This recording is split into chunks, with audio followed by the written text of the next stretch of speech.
Another week has come and gone in the world of Manchester United, and we are touching on as much of it as possible. With everything from tactics to fixtures and results and the prospect of a midfield edition, it's all coming up on your latest episode of the Theatre of Red.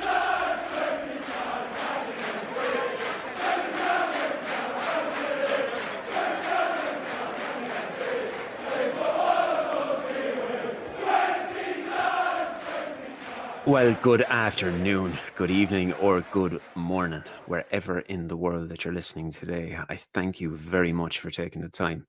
And you know what, actually? Although I regularly say thank you, I don't often expand on this or really sort of elaborate on the footprint that we're building here at the Theatre of Red and what is truly a global audience that we are witnessing unfold in front of our eyes here. And just to give you some context, say over the last quarter, even the last 2 quarters, we have seen widespread growth of listeners and engagers, not only in Ireland, England, Scotland and Wales, but in the US, in China, Australia, South Africa and India. Now, there are more, obviously, and I don't want you thinking that I'm ignoring you, so please don't shout at me. But I wanted to raise this because from day one of our launch all those months ago, one of the things that I stressed was the importance of global engagement, because I genuinely recognize that a 3 p.m. kickoff in Manchester is so far from that in many of the countries that we're talking about here, the ones that are taking time to listen. And I know that we live in a world of VPNs, but the numbers that we see here cannot be solely attributed to that. So I do want to take the time to thank each and every one of you for taking your time to listen to my weekly ramblings, whether on my own or with any of the numerous guests that I happen to bring before you. I had obviously intended on getting this episode out bright and early in the week to celebrate something that, after 10 failed attempts over close to as many bloody years, United had finally gotten the better of Liverpool at Anfield, thanks to the early brilliance of Brian Mbeumo, the in-game heroics of Senna Lomans and Matthias Cunha, and the wonders of yet another Harry Maguire late show. However, giving my weekly commitment to speaking here and across the various publications and platforms that I can be found, as well as the endless chatter at home to my poor wife, my voice was not as intended early in the week. And the more I think about it, I think actually ever since I last got COVID, my vocal cords have never been the same after the amount of coughing that I had. And who knows, people, maybe I have a career in singing yet. All things serious here. What a weekend that was. What a performance befitting the nature of the game. And furthermore, extending our unbeaten run at Anfield to 3. And that has been kind of lost in all of this, because Liverpool have only managed to take 2 points from the last 9 on offer. And I'm not going over the top and saying that they were a little fortunate to do so on those occasions as well. I think this was a result that has shaped a new look, an outlook across the country in the league, which has set the foundations for something more. Obviously, Ruben Amorim managed to gain consecutive Premier League wins for the first time as Manchester United manager, and United climbed to within a point of European football. Let's not forget as well, they're only within 2 of the Champions League places and within 6 of top spot. And all of that has to be factored alongside the fact that United have played 5 of the top 7 in our opening 8 fixtures. Now, there'll be very few logical supporters getting ahead of themselves here so early. But when you consider the constant negative agendas and these bloody narratives that consume social media, things are certainly nowhere near as bad as some would have you think. I do want to say as well, before I move on ever so slightly, we must give a special word out to Mr. Jerry Kelleher here for correctly predicting the scoreline in last week's episode. Well done, my man. And thank you for putting ample pressure on me this week. So as you can imagine, I was awash with emails after the weekend with this glorious wave of positivity across the fan base. And even though many of the correspondence that came through were simply relishing in what was earned at Merseyside, there were many questions that I will do my best to get to today. And one of the first emails that came through after the win, it came from a chap called Harrison Reacher, who is based in Connecticut. He's a lifelong Red who hadn't slept in many hours when he got in touch. And he said, "Hey, Shaun, what a result. I am so happy. I'm even happier that Ruben went to Liverpool and won the tactical game against Slot. How did you view the chess match between the pair? Keep doing what you're doing. Much love from the United States." And you see, that is exactly why I referenced the global growth at the beginning of the show. So to be able to connect with supporters like Harrison makes all of this worthwhile. So thank you for getting in touch, sir. Obviously, I share your joy about the tactical side of the game, even more so when considering these bizarre public comments of Slot relating to his apparent bemusement at why a manager would change their tactical approach for different teams. So with the very best of respect to any hard-working individual in the game, that has to be up there with some of the most nonsensical rubbish that I have ever heard. And what's worse again is he brought it up on Wednesday night after beating what is a poor Frankfurt side in Germany. And this is a side with 10 points from 7 Bundesliga outings, may I add. I think it's fair to say that the rattle has been well and truly fired out of the pan in Merseyside. Mother of God. But yeah, the tactical side of Amrin's setup and the mid-game alterations, it was beautiful to see. And far too many people failed to pick up on it afterwards. I know a lot of that stems from this insistence of maintaining a negative stance and a negative agenda. But it's nearly impossible to avoid having this conversation because there was so much time spent speaking about Amram's stubbornness and his unwillingness to deviate from his set formation. I mean, it was almost ludicrous at how much it was being discussed daily. Yet, the man goes to Anfield and a series of tactical plots unfolded, from the obvious sight of Van Dijk being pulled out of position to accommodate runners to the more extreme avenues of how we saw the advanced movement of defenders pushing into midfield and essentially setting this block of 4, just as he routinely did at Sporting. And if you didn't notice this, just watch the game back, look at Luke Shaun, Matthias de Ligt throughout. And then you look at the team out of possession, and we saw everything from a 3-5-2 to a 5-3-2 and a 5-4-1.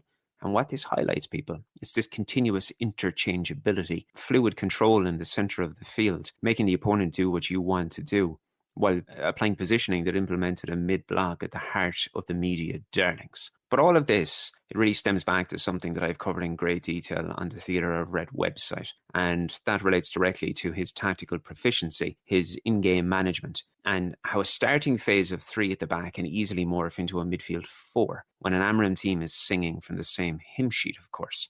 So, you know what? As I'm here, and so many of you are often asking for an elaborate discussion about tactical focus and philosophies, I'm going to remove myself from the page for once with this discussion, and I'll attempt to highlight what I studied while working with Sporting and through Sporting during Amram's tenure. First and foremost, Ruben created and fostered this ideal that ultimately allowed his Sporting team to attack with anywhere up to as many as 6 bodies that were largely centrally placed and always sitting on the opposition's defensive backline. In one of the most notable aspects of his system, it was this continuous interchange that I just mentioned a couple of moments ago. It's about endless rotations and energy in the middle to the final third. As I'm sure you'll know, the benefits of this extend to maximum confusion in the defensive line, because there's constant uncertainty about what player will be standing in what position during the final phases. So to elaborate on this, the fulcrum of what he achieved in such a short time stood on the foundations of so many moving parts. And despite what many people say about the advantages that Sporting have or had in a weaker division, at its pomp, Amram's team was averaging a little over 3 goals per game.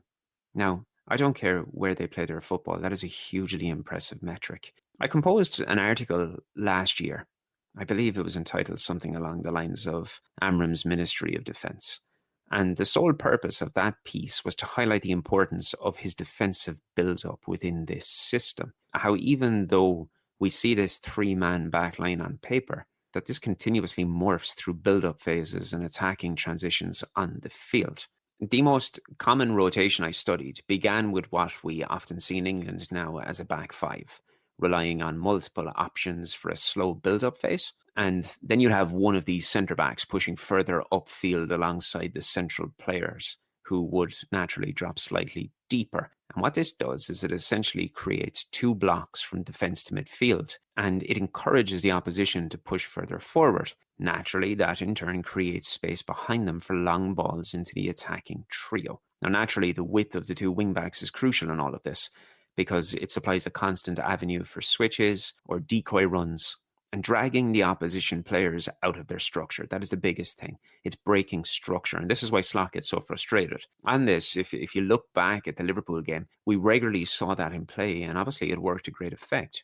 And additionally, at Sporting, depending on the type of opponent or the press that he was facing, you often saw that sole central defender push further forward, and one of the central midfielders also move forward at the same time. So this in turn created four blocks of two from defence to attack. And if you remember, it almost mirrored what Ralph Rangnick was desperate to implement during his time at the club. The difference being the fundamental aspect that allowed this system to flourish was the inclusion of massively energetic wing-backs who continuously offered support and passing channels on either flank. That's why you saw such brilliance from Giovanni Quenda, for example. But the real beauty of his philosophy explodes when his side transitioned the ball into the opposition half. Because from there, you would routinely see the defence reform in a line of three at the centre of the field. With that, the wing-backs would push high into the attacking channels, and then the five midfielders and attackers take about assuming their natural central positions. Some of those positions are set, and then others are rotational. And the idea of this is to allow for a plethora of passing lines throughout the half. And with that interchange that I've referenced now on 2 or 3 occasions, you would often see a wing-back and a 10 swapping positions to drag defenders out of place.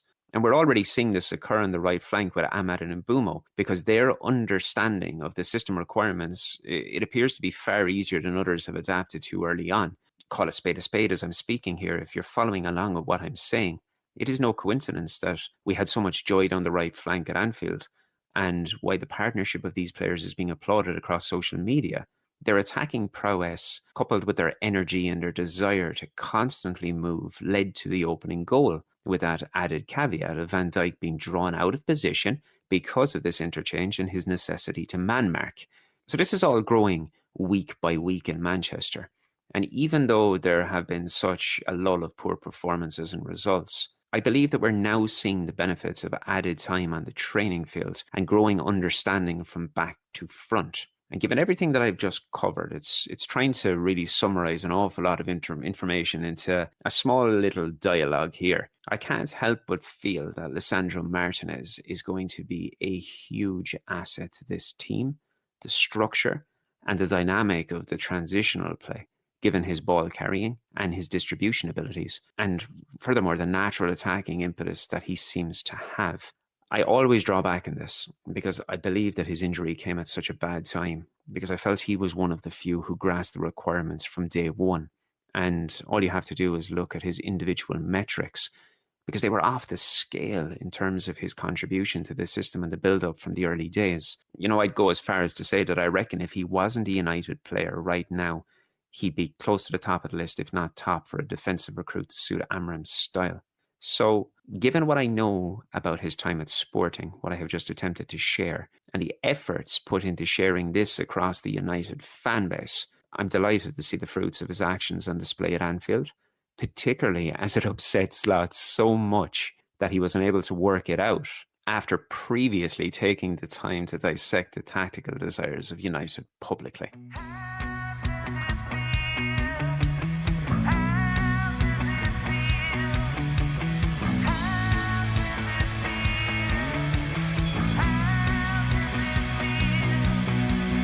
Allow me to ask you a very quick question. Have you heard of the black stuff? Now, if you have, you've never looked back. And if you're yet to come across this, then listen very closely.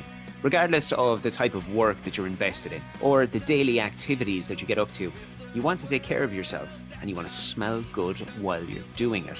Well, with the black stuff, you can kickstart every single day with the finest handmade soaps, deodorants and fragrances on the market. They're all handmade in small batches with pure and natural ingredients that are gentle yet long-lasting.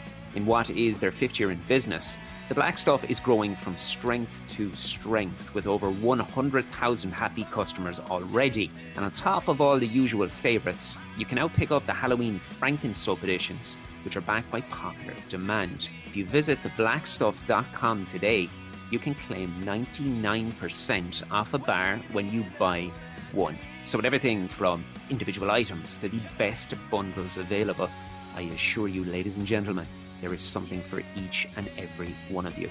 So do yourself a favour. Go check out the black stuff today. Oh, sweet coffee. I probably drink too much of it, to be honest. But anywho, one man who has made plenty of headlines over the past week or so is Benjamin Sesko, following what was a rather ridiculous article by the one-time savior of modern media. Now, I touched upon it for a second last week with Jerry, but I deliberately refused to speak about it because I was worried that I just wouldn't be able to stop. Now, unfortunately, many of you appear to be unhappy with my decision to not go in on that article, the publication, and you've requested that I do so today. Now, to clarify, I was as upset as you were to read that Sesko was considered the worst signing of the summer by a publication that has been so strong over the years. With several writers that I actually know personally along the way. And what's worse is the article was devoid of any form of real journalistic work. It lacked any evidence, lacked any form of analytical metrics, or something truly relevant to support such an unnecessarily sensationalist headline. Now, whoever thought it was a good idea to base this on the opinions of agents who have vested interests in God only knows what, I think they deserve a little bit more than a kick up the backside. It's common knowledge that the work of this outlet will be shared night and day. And so many juvenile members of social media, they won't even read the content. They'll base their agendas on the headlines with the suspicion that because it's being published there, that it must be accurate. When you really peel it back, 20 people gave their opinions there.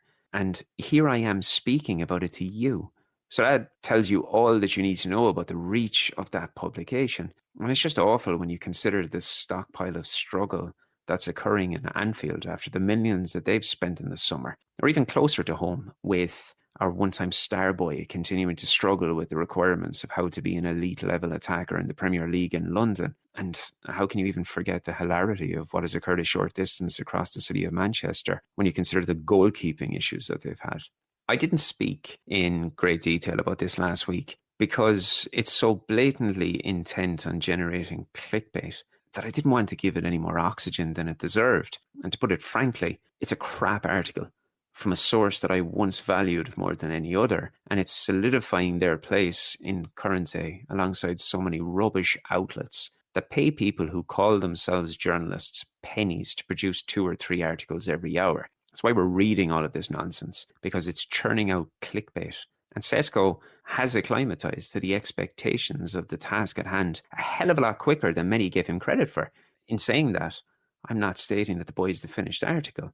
And this was something I was rather vocal about beforehand, ever before he came to Manchester. But he has been better than good, particularly when he's finding the net so early in his career. It's a shoddy article with nonsensical content, and that's about the sum of it, people. However, a topic that I am more than happy to explore in detail is the club's continued pursuit of its next star midfield player and the options of players that we're routinely seeing mentioned on a daily and a weekly basis. Chris Greaves got in touch. I think it's his first time getting in touch too about this very thing. And he stated with links to Carlos Baleba, Adam Wharton and Elliot Anderson. Who do you think is likely, and will we see more than one arrive in Manchester? Personally, I think this is a fantastic conundrum that we find ourselves in, because you're being linked with so many brilliant young names. And you peel it back, the common denominator here is that they're all Premier League proven. And that very much keeps in line with Ineos's primary objective of targeting the tried and tested, if you will. Baleba is what? He's 21, isn't he? Wharton is the same, and I believe Anderson is a year older at 22. That's a superb collection of talented players who aren't even touching, let alone looking at the ceiling of their potential yet. However, you'd like to think that all three could come in, do an immediate job, and voila, it's problem solved. But for me, I'm not trying to be a downer on this. I do tend to worry about the weight of expectations versus reality when factoring the dynamic of youth and inexperience at the highest level versus this immediate necessity to impact a Manchester United midfield and what will be just that. I read so many people say we should buy 2 or 3 of those midfielders and that's our issue sorted for now and for the long term. But it leads to the obvious worry about a lack of real veteran experience at the heart of midfield, doesn't it? You have to think Casemiro is playing his last season at the club. And that's unless he's willing to reduce his wages by about 2/3. And there are still plenty of question marks surrounding Manuel Ugarte. I mean, he's at the age where you'd have hoped he'd be taking the torch off Casemiro and would be the 25-year-old midfielder to lead the younger option in one of 3 after next summer. But that doesn't appear to be the case in October as we speak. Don't get me wrong in all this. I'm all for bringing in one or even two of these players if we can somehow manage that financially. But I can't help but feel that the days of entertaining transfer fees up and around £100 million are long gone for this club. Obviously, they all bring something great, potentially anyway. But if I had to pick one of them, I would probably go for Elliot Anderson because of the mix of his club experience and how easily he has transitioned into the international frame. There appears to be something mentally unique there in lining out 4 times for England since September, and he just hasn't seemed phased. From everything we're reading and what's being said, it looks like he's probably one of the first names that could be starting in the World Cup next year. And additionally, you must remember, he went to Forest for £35 million last summer. And there may be an avenue to get a package deal done for double that, in the region of double that. As I wrote about midweek, our sources at the Theatre of Red have long confirmed interest from United here. He is highly regarded, and he's a player that Amram, amongst many other coaches in the league, think has the potential to marshal a midfield at the highest level. When you look at it, as highly as Baleba is valued, we all know, obviously, about the attempted approach just gone in the summer, but the numbers being requested by Brighton are significant. And that is why alternative options have been weighed up, make no mistake of that. You look at Wharton, United were offered the opportunity to buy him before he joined Palace and they declined. So there's a bit of a pain there when you're looking at it now. But from the figures that I've been handed, I'm thinking a deal in the same region as Anderson is maybe achievable there. But the important thing to note here, alongside the fact that all three are generating interest at home and abroad, I'm told that they're all open to a move to Manchester and that they see Amram's project alongside the revamp of Carrington and the club's public move towards Project 150, that they're all seen as really, really enticing. Could I see a double swoop for Anderson and Wharton? Yeah, I could. But then you need to consider the implications of something like that. Because what happens to Kobbie Mainoo from that point? I ask this as a collective to you and to the entire fan base. Given the potential availability of the players that we've just been discussing, have we now turned our nose up at him being one of the two midfielders? Given his profile, his age, his ability, and just how hard he's working behind the scenes, could he not fulfill the duties of, say, Wharton alongside an Anderson in that midfield? As I said, I see so much talk about getting two of these names. And while I am openly an advocate for competition at the football club, would that not categorically spell the end for Mainoo and United? And if it does, I have to say I'm not on board with that. So for me, Chris, to put it as short as I can, I would go for Anderson, and I'd look at a long-term plan to develop a partnership between him and Kobbie at the heart of this midfield. And I have it from very good sources, I will tell you, that this is one of several being considered highly at the club, and it has been narrowed down in a short list of potential thinking towards January and the summer. And from there, shall we have a quick look at Brighton and what could be a fourth consecutive home victory and a third in as many Premier League outings? That is the test for Amram and this squad after earning a brilliant victory at Liverpool, after what was an expected home win against Sunderland. The question is, can they build momentum? And can they be anything more than one step forward and two steps backwards under this regime? Because make no mistake, although Brighton aren't necessarily setting the world on fire at the moment, we have lost 6 of the last 7 against them in the league.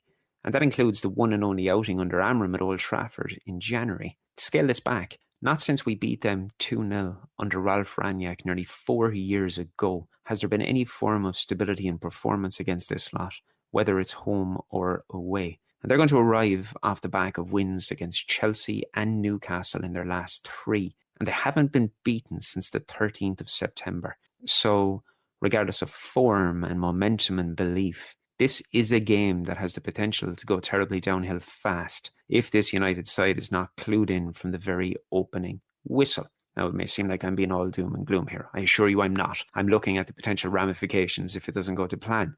I firmly believe this United side at this moment in time is capable of playing and beating any side in the league if they continue to give everything that they have as they have been and look to take charge of the fixture early. Home support, as always, will play a huge role. And this side have been bursting out of the blocks all this season. It's really only been succumbing to poor finishing by and large. But 4 goals in the previous 2, multiple passages of attractive football, and attacking interchange. They have me believing, people.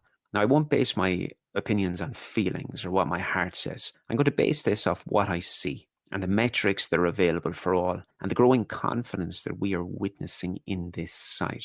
I do think we'll need to score early to make Brighton change their game plan, and I have a feeling that we can do so within the opening quarter.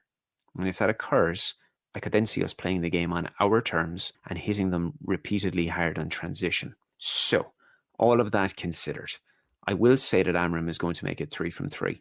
And we will do so with another assured showing from Senna Lomans in goal, picking up a 3-1 win. There's a lot on the line here, given Jerry's pinpoint accuracy last week, so I'll be damned if I'm wrong here. And remember, folks, the Manchester United Foundation are urging everyone to consider donating to their annual coat appeal before the game, and all donations will be accepted from 90 minutes before the first whistle at the weekend. As we spoke about several weeks ago and we published on the website, there's been over 4,250 coats donated over the last 2 years. And what does that do? It gives the most basic of support to those who need it most. So if you're in Manchester at the weekend and you have a spare coat, whether it's an adult or a child's, please remember the foundation and just think about the possibilities that you can provide throughout a very difficult winter to come. And on that, I will say good day to you all. And thanks again for your time. Be sure to like and subscribe wherever you're listening. You can leave a review real quick and get in touch on our socials at theatre_of_red. You can also show your support by visiting the official Theatre of Red website for daily articles, exclusives from the ground, and features from some brilliant up and coming writers. So until we speak again, much love, you beautiful Reggio.